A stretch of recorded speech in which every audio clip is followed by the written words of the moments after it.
ها halkani waa caasimadda Jamhuuriyadda Federaalka ee Muqdisho.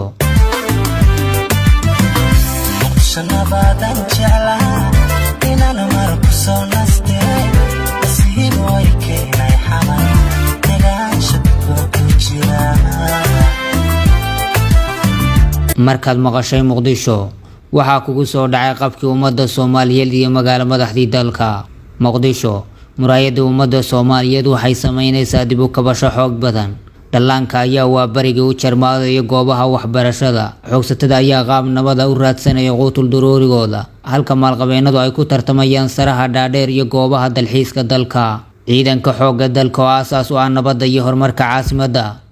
ayaa har iyo habeen u taagan sugidda amniga caasimadda walow Muqdisho wali maqlayso jugta qaraxyada iyo dhawaaqa rasaasta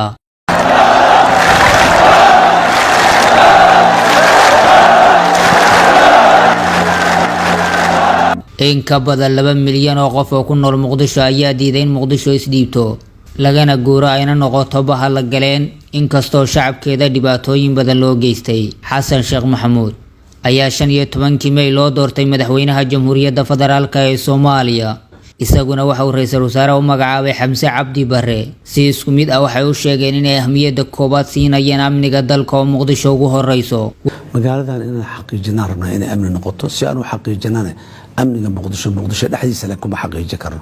labada shabeelle iyo banaankana waa ka xaqiijinayna Muqdisho gudaheeda intelligence xoog leh oo systematic oo qaabaysan ayaan yeeli doonaa caalamkana waa la kaashan doonaa arrimaha amniga oo dhan cid kasta oo arrimaha amniga naga saacidaysaan waan soo dhaweynayna waajibaadkeenu waxa weeye inaan badbaadino dadkeena oo aan dhahno annaga badbaadinayna annagaana u istaagayna annagaana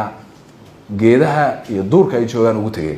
waxaa jira cadowyo badan oo dalkani leeyahay oo ugu horeeyaan dalalka shisheeye oo diidan kabashada dalweynaha Soomaaliya oo Muqdisho badig u tahay lana qariibsan maayo in qaraxyada Muqdisho ka dhaca qaar kamid ah dalal shisheeye ka dambeeyaan dalkan midoobo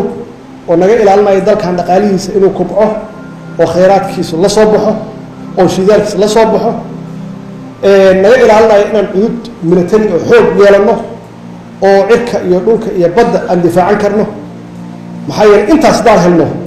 khatar waxay ku galayeen iyaga annagu inaan control iyaga cabsida ugu weyn ee ay qabaan kuwa aan jecleen dib u soo kabashada Soomaaliya waa saameynta dhaqaale ee Soomaaliya ay ku yeelan doonto haddii ay awood u yeelato ka faa'iideysiga kheyraadka faraha badan ee eeba ku manaystay dalkeena hodanka hadii marka cudurka qabiilka iyo qabyaalada ka saarno ummadeena way midoobi hadday midoodo dad ahaan waxaan nahay dad maxaan ku raahdaa dadnimadooda way fiican tahay dadaal aad far badan oo firfircoon leh kheyraadka Ilaahay noogu daray markii aan si fiican u maamulno marka oo aan soo saarno waxa xaqiiqo ah annagu inaan controleyno ama maamuleyno ama aan dominate gareynayno regionka oo dhan waxa la isku haystana waa intaas oo ah yaa controlaya yaa dominate gareynaya ma caruurteena dominate gareyn doona iyo kuwa ay sidaan awaa u yihiin mise kuweena aan u diyaarinaa waxa la isku haysto waa kaas iyo waxa la isku haystaa saxankaas idin horyaal wax ku jira miyaan fiiriyaa mise 200 iyo 300 sano